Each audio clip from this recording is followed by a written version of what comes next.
السلام علیکم ورحمۃ اللہ وبرکاتہ۔ دیانتداری کے پھل کا سچا واقعہ۔ حضرت علامہ شیخ محمد البانی رحمۃ اللہ علیہ بیان کرتے ہیں کہ میں مکہ معظمہ میں مجاور تھا۔ ایک دن ایسا آیا کہ کھانے کے لیے کچھ نہ ملا اور میں بھوک سے نڈھال ہو گیا۔ اسی حالت میں باہر نکلا تو راستے میں ایک تھیلی پڑی دیکھی۔ اٹھا کر دیکھا تو ریشمی تھیلی تھی اور ریشم کے ڈوری سے بندھی ہوئی تھی۔ جب میں نے اسے قیام گاہ پر لا کر کھولا تو دیکھا اس میں نہایت قیمتی موتیوں کا ایک ہار موجود ہے۔ بازار نکلا تو دیکھا ایک شخص رومال ہاتھ میں لیے پکار رہا ہے کہ میری تھیلی جس میں موتیوں کا ہار تھا گم ہو گئی ہے۔ جو صاحب اس کا پتہ دے گا ان کو شکریہ کے طور پر 500 دینار انعام دوں گا جو اس رومال میں بندھے ہیں۔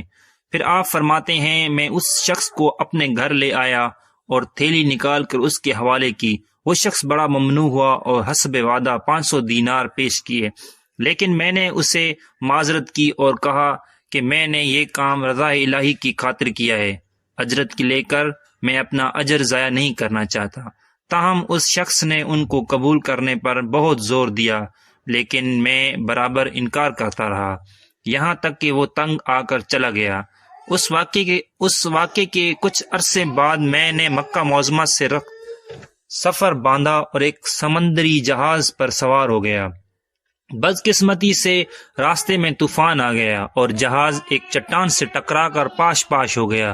میرے سوا سب مسافر ڈوب گئے۔ میرے بچنے کی یہ صورت ہوئی کہ تختہ میرے ہاتھ آ گیا اور میں اس پر بیٹھ گیا۔ بہتا بہتا ایک جزیرے کے ساحل تک پہنچ گیا۔ حسن اتفاق یہ ہوا کہ اس جزیرے کے باشندے مسلمان تھے۔ میں وہاں کی مسجد میں ٹھہر گیا۔ لوگوں نے مجھ سے حال دریافت کیا تو میں نے ان کو سارا واقعہ بیان کر دیا۔ لوگ یہ سن کر بہت متاثر ہوئے اور میری ساتھ نہایت اچھا سلوک کیا۔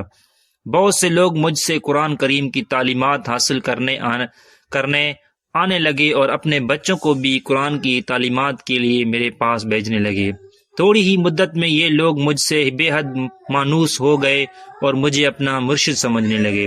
اس کے علاوہ وہ مجھے کافی مالی امداد بھی دیتے تھے اور دوسری کئی قسم کی خدمات کرنے سے بھی گریز نہ کرتے تھے۔ ایک دن انہوں نے آپس میں کچھ مشورہ کیا اور پھر میرے پاس آ کر کہا ہماری رائے یہ ہے کہ آپ کی شادی کر لیں اور یہاں مستقل اقامت اختیار کر لیں۔ میں نے کہا جیسے آپ لوگوں کی خوشی۔ چنانچہ انہوں نے بتایا کہ ہمارے یہاں ایک مالدار یتیم لڑکی ہے، ہمارے خیال میں اس کے لیے آپ سے بہتر شوہر ملنا مشکل ہے۔ اگر آپ رضامند ہوں تو اس سے آپ کا نکاح کر دیں۔ میں نے رضامندی کا اظہار کیا اور میرا اس لڑکی سے نکاح ہو گیا۔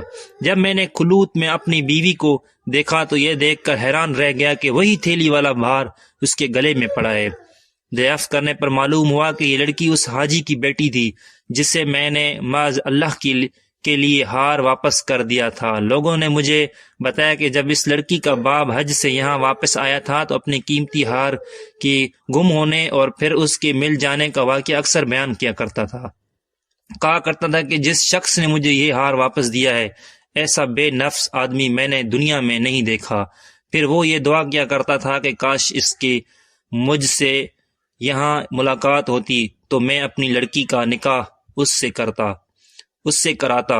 پھر آپ فرماتے ہیں کہ اللہ تعالیٰ نے اس مرحوم حاجی کی دعا کو شرف قبولیت بخشا اور لڑکی کا میرے ساتھ نکاح ہو گیا اور اللہ پاک نے اس بیوی سے مجھے اولاد بھی نوازی۔ سبق اس واقعے سے ہمیں یہ سبق ملتا ہے کہ سچ ہے نیکی کا بدلہ ہمیشہ اچھائی سے ہی ملتا ہے اور برائی کا بدلہ ہمیشہ برائی سے ہی ملتا ہے۔ جیسا کہ اس واقعے میں دیانت کا بدلہ کیسے عظیم ملا، اللہ تعالیٰ نے دنیا میں ہی دکھا دیا کہ جو امانت دار ہوگا اللہ تعالیٰ غیب سے اس کی مدد فرمائے گا۔ اللہ تعالیٰ ہمیں اس واقعے سے سبق حاصل کرنے کی توفیق عطا فرمائے، آمین۔